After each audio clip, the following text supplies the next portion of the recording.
ನಮಸ್ಕಾರ ಸ್ನೇಹಿತರೆ, ಮಂಕುತಿಮ್ಮನ ಕಗ್ಗದ ಮತ್ತೊಂದು ರಸದೂಟಕ್ಕೆ ನಿಮಗೆ ಸ್ವಾಗತ. ನಾವು ಮಾಡುವ ಪ್ರತಿಯೊಂದು ಕೆಲಸಕ್ಕೂ ಬೇರೆಯವರ ಮೆಚ್ಚುಗೆ ಬೇಕು ಅಂತ ನಾವು ಬಯಸ್ತೀವಿ. ಆದರೆ ಪ್ರಕೃತಿ ಹಾಗಲ್ಲ. ಯಾರ ಮೆಚ್ಚುಗೆಯೂ ಇಲ್ಲದೆ ಪ್ರಕೃತಿ ಹೇಗೆ ಸಂಭ್ರಮಿಸುತ್ತದೆ ಎಂಬುದನ್ನು DVG ಅವರು ಈ ಕಗ್ಗದಲ್ಲಿ ಅದ್ಭುತವಾಗಿ ವರ್ಣಿಸಿದ್ದಾರೆ. ಬನ್ನಿ ತಿಳಿಯೋಣ. ಅರಣ್ಯಕದ ಪುಷ್ಪಗಳ ಮೂಸುವರ್ಯಾರು, ಆರಿಹರು ಪತಂಗದ ಉಡುಪನ್ನು ಹುಡುಕಿ ಮೆಚ್ಚಲ್. ಬೇರೊಬ್ಬರ ಎಣಿಕೆಯಿಲ್ಲದೆ ಪ್ರಕೃತಿ ತನಗೆಂದೇ ಸ್ವಾರಸ್ಯ ಬೆಸಗುವಳು ಮಂಕುತಿಮ್ಮ. ಅರಣ್ಯಕದ ಪುಷ್ಪಗಳ ಅಂದರೆ ಕಾಡಿನಲ್ಲಿರುವಂಥ ಹೂವುಗಳನ್ನು ಮೂಸುವರ್ಯಾರು, ವಾಸನೆ ನೋಡಿ ಆನಂದಿಸುವರು ಯಾರು? ಯಾರೂ ಇಲ್ಲ. ಪತಂಗದ ಉಡುಪನ್ನು ಅಂದರೆ ಚಿಟ್ಟಿಯ ಸುಂದರವಾದ ಉಡುಪನ್ನು ಅಂದರೆ ಆ ರೆಕ್ಕೆಗಳ ವಿನ್ಯಾಸವನ್ನ ಆರಿಹರು ಹುಡುಕಿ ಮೆಚ್ಚಲ್. ಯಾರು ಹುಡ್ಕೊಂಡು ಬಂದು ಮೆಚ್ಚುಗೆ ಸೂಚಿಸ್ತಾರೆ, ನಿನ್ನ ರೆಕ್ಕೆ ತುಂಬಾ ಚೆನ್ನಾಗಿದೆ ಅಂತ? ಯಾರೂ ಇಲ್ಲ.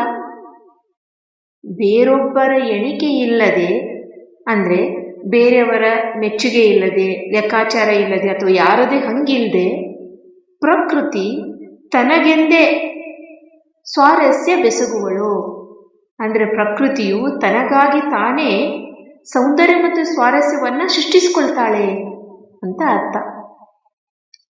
ಇದರ ತಾತ್ಪರ್ಯ ಮತ್ತು ಜೀವನ ಸಂದೇಶ ಏನಪ್ಪ ಅಂದರೆ, ಕಾಡಿನ ಮಧ್ಯೆ ಯಾರಿಗೂ ತಿಳಿಯದಂತೆ ಸುಂದರವಾದ ಹೂವೊಂದು ಅರಳುತ್ತೆ. ಯಾರು ಮೂಸುತ್ತಿದ್ರೂ ಅದು ತನ್ನ ಸುಗಂಧವನ್ನು ಹರಡುತ್ತೆ. ಚಿಟ್ಟೆ ರೆಕ್ಕೆಗಳ ಮೇಲಿನ ಅದ್ಭುತ ಕಲಾಕೃತಿಯನ್ನು ನೋಡಿ ಪ್ರಶಂಸಿಸಲು ಪ್ರೇಕ್ಷಕರಿರುವುದಿಲ್ಲ. ಆದರೂ ಪ್ರಕೃತಿ ಈ ಸೌಂದರ್ಯವನ್ನು ಸೃಷ್ಟಿಸುವುದನ್ನು ನಿಲ್ಲಿಸೋದಿಲ್ಲ. ಪ್ರಕೃತಿಗೆ ಬೇರೆಯವರ ಮೆಚ್ಚುಗೆಯಾಗಲಿ ಪ್ರಶಸ್ತಿಯಾಗಲಿ ಬೇಕಾಗಿಲ್ಲ. ಅದು ತನಗಾಗಿ ತಾನೇ ಸೌಂದರ್ಯವನ್ನು ಸೃಷ್ಟಿಸಿಕೊಂಡು ಆನಂದಿಸುತ್ತದೆ. ಇದಕ್ಕೂ ನಮ್ಮ ಜೀವನಕ್ಕೂ ಏನಪ್ಪ ಸಂದೇಶ ಅಂದರೆ, ನಾವು ಕೂಡ ನಮ್ಮ ಜೀವನದಲ್ಲಿ ಯಾವುದೇ ಕೆಲಸ ಮಾಡುವಾಗ ಬೇರೆಯವರು ನಮ್ಮನ್ನು ಹೊಗಳಬೇಕು, ಗುರುತಿಸಬೇಕು ಅಂತ ಕಾಯ್ತಾ ಇರ್ತೀವಿ. ನಮ್ಮ ಸಂತೋಷವನ್ನು ಇತರರಿಗೆ ಕೈಗೆ ಕೊಡ್ತೀವಿ.